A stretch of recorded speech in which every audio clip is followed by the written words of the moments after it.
Hey everyone, Effie here. Today I'm going to make this card using our new Anemone border stamp and our Chandelier stamp set. So I started off by heat embossing this gorgeous border design onto an A2 size watercolor panel.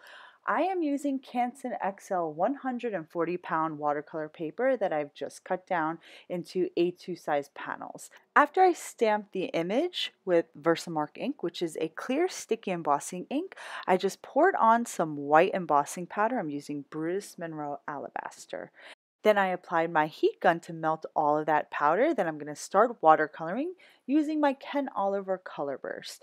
I'm using Fuchsia for the floral petals, and then I'll be using sap green and lime green for the foliage and the other leaves.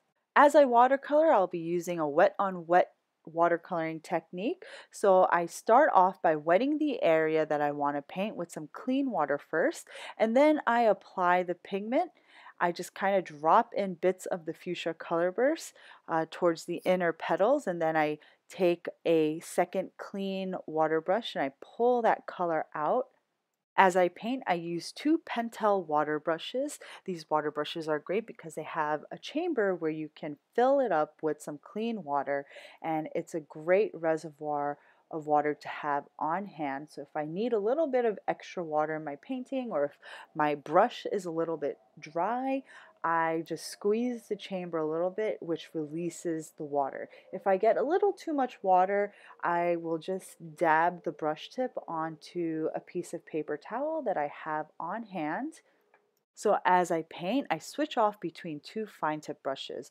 I use the one brush to apply the pigment, and then I'll use the second brush to blend or pull that pigment out, and I'll use that same second brush, the clean brush, to apply the clean water that I need onto my panel before I put on any pigment.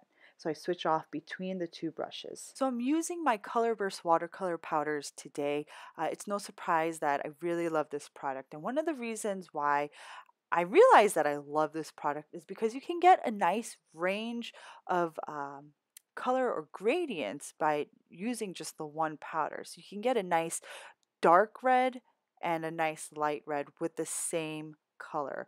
And all you need to do is just adjust the concentration of pigment that you're using. I was just thinking the other day, why do I like this watercolor so much? Why am I so drawn to it? And I realized that this was really one of the reasons why. And it took me a while to realize this because I was using it for so long and I was drawn to it, but I had to actually use some other watercolor brands that are in my stash to realize why I like the color burst so much. And the reason why is that you can get a nice concentration of color with just one color using the color burst. When I switched off and used some other watercolor brands that are in my stash, I realized that to get a darker pigment or concentration of color, I had to mix different colors to get a darker color. So if I wanted a dark red, I had to mix in other colors to get that dark red. But for my color burst, I just used the same color. I just added more pigment. So that's one of the reasons why I love color bursts. All right, so back to the card. Once I finished painting my panel, I set it aside to dry, and then I stamped this gorgeous chandelier stamp from our chandelier set, which is a 4x6 clear set, onto some regular cardstock, and I used our gorgeous rose gold embossing powder. Next, I die cut the chandelier using the coordinating die. Then I took the two largest dies from our double stitched rectangles die set, and I used this to cut out a border on our watercolored panel. For this card, I'm keeping the border and the inner panel together. So I took some washi tape and I just taped up the two pieces together on the back side. Sometimes I'll pop up that border using dimensional foam tape, but today I kept the card a little bit more simple, so I just kept it as a one-layer card. Next, I adhered my watercolor panel onto a top folding A2 card base, and then I popped up that chandelier onto the panel using some dimensional foam tape.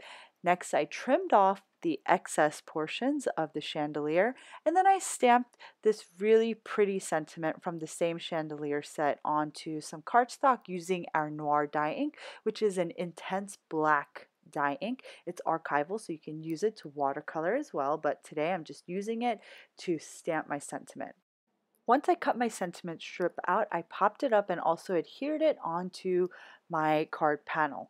Then lastly, I embellished my card using our clear rhinestones, which have a gorgeous faceted edge, and it also doesn't have any of that silver portions on the base of the rhinestone. So it takes on whatever color you adhere it onto. So they look like dewdrops, and they're really great when you want to adhere them onto floral themed cards. So that's it for today. Thanks for watching, guys. I'll see you next time.